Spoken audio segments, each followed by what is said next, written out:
कई बार क्या होता है कि सीनियर अकाउंटेंट इस बात से बहुत ज़्यादा परेशान हो जाता है कि यार असिस्टेंट अकाउंटेंट जो है, जो मेरा असिस्टेंट है, जो जूनियर है, वो बार बार आकर के मुझे परेशान करता है कि सर ये एंट्री बैंक रिसीट में चढ़ाऊँ, कैश रिसीट में चढ़ाऊँ, ये पेमेंट में बैंक पेमेंट में चढ़ाऊँ या कैश पेमेंट में चढ़ाऊँ, ये जो हमारा बिल है ये टैक्स इनवॉइस बनेगा या बिल ऑफ सप्लाई बनेगा। बड़ी परेशानी है और सीनियर अकाउंटेंट इस बात से कई बार बहुत ज़्यादा परेशान रहता है कि यार ये छोटी-छोटी बातों के लिए जूनियर अकाउंटेंट, असिस्टेंट अकाउंटेंट जो है, ये आकर के मुझे परेशान करता रहता है। तो आज की वीडियो में आपको बताने वाला हूँ कि किस तरीके से टैली के अंदर एक बहुत ही आसान फीचर के साथ, सीनियर अकाउंटेंट अपने इस बर्डन को खत्म कर सकता है। तो अगर आप लोग भी सीनियर अकाउंटेंट बनना चाहते हैं, तो हमारे चैनल को सब्सक्राइब ज़रूर कर लीजिएगा, क्योंकि हम लेकर के आते हैं आप लोगों के लिए advance Excel, Tally, accounting, GST, TDS, ITR filing से रिलेटेड वीडियोस, और वो भी बहुत ही प्रैक्टिकल मैनर्स में। तो चैनल को सब्सक्राइब करना ना भूलें और बेल आइकन को जरूर प्रेस कर लीजिएगा। चलिए जी, मैं बताने वाला हूँ आपको वो किस तरीके से होगा। तो हम लोग जाएंगे यहाँ पर, मैं आपको पहले दिखा देता हूँ। एक बार मैं यहाँ वाउचर्स में जाता हूँ और यहाँ मैं पेमेंट दिखाता हूँ। पेमेंट आ रही है मेरी, F6 करेंगे तो रिसीट आ रहा है, लेकिन मैं यहाँ पर ये चाहता हूँ F8 करेंगे तो यहाँ पर सेल्स आ रहा है मेरा, लेकिन मैं ये चाहता हूँ कि रिसीट के अंदर मेरा बैंक रिसीट आए, कैश रिसीट आए, ताकि जो जूनियर अकाउंटेंट है उसको किसी भी तरीके की कोई कंफ्यूजन ना हो कि ये जो बिल है मेरा किस में चढ़ेगा, ये जो पेमेंट है बैंक पेमेंट है या कैश पेमेंट है, तो उसको किस तरीके से किया जाएगा एक आसान फीचर के साथ। तो हम लोग जाएंगे क्रिएट के अंदर, गेटवे ऑफ टैली के अंदर मास्टर्स में, और क्रिएट पे जाएंगे।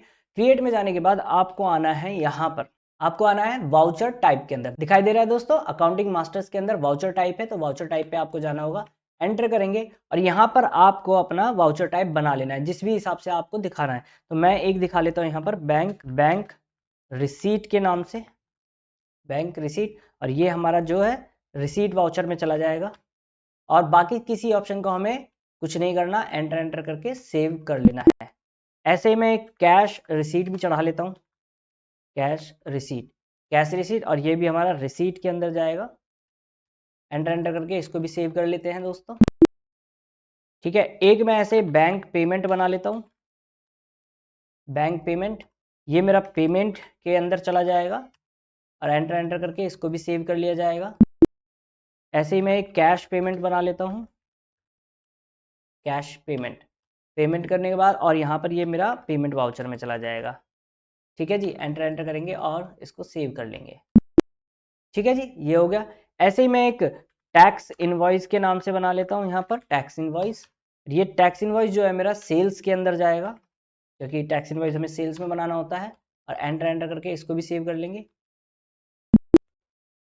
ठीक है जी, ऐसे ही मैं एक बिल ऑफ सप्लाई बना लेता हूँ, बिल ऑफ सप्लाई। आपको पता है ना, कई बार हमें एग्जेम्प्टेड सप्लाई करनी होती है, तो उस केस में हमें टैक्स इनवॉइस बनाने की जरूरत नहीं है, बिल ऑफ सप्लाई बनाना है। और भी बहुत सारी चीजें मैंने डिटेल में एक वीडियो के अंदर डिस्कस किया है कि बिल ऑफ सप्लाई कब बनाया जाता है, कब नहीं बनाया जाता। कॉम्पोजिशन स्कीम में भी बिल ऑफ सप्लाई बनाते हैं, तो वो वीडियो भी आप देख लीजिएगा। चलिए जी, बिल ऑफ सप्लाई ये भी हम सेल्स के अंदर ही डाल लेते हैं, ऑब्वियसली सेल्स ही है, तो इसको भी मैं एंटर एंटर करके सेव कर लेता हूँ।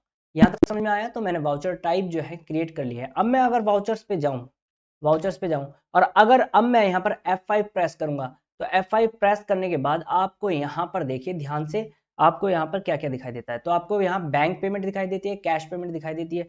तो अगर बैंक से पेमेंट है तो बैंक पेमेंट पे क्लिक करके यहाँ पर, और वो आसानी से बैंक पेमेंट चढ़ा सकता है। अब उसको कंफ्यूजन नहीं होगी। कैश में पेमेंट है तो कैश पेमेंट चढ़ा लेगा, F5 करेगा और यहाँ पर वो कैश पेमेंट सेलेक्ट कर लेगा।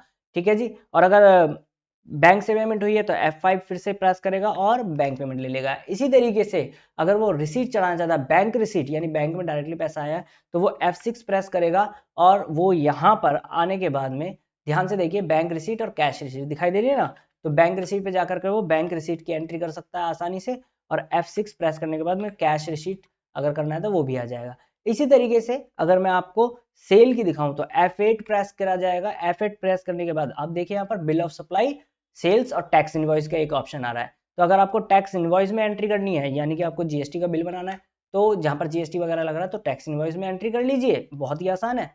अब उसको किसी प्रकार की कोई कंफ्यूजन नहीं होने वाली है। और अगर आपको बिल ऑफ सप्लाई में एंट्री करनी है तो यहाँ पर F8 प्रेस करने के बाद बिल ऑफ सप्लाई ले लिया जाएगा।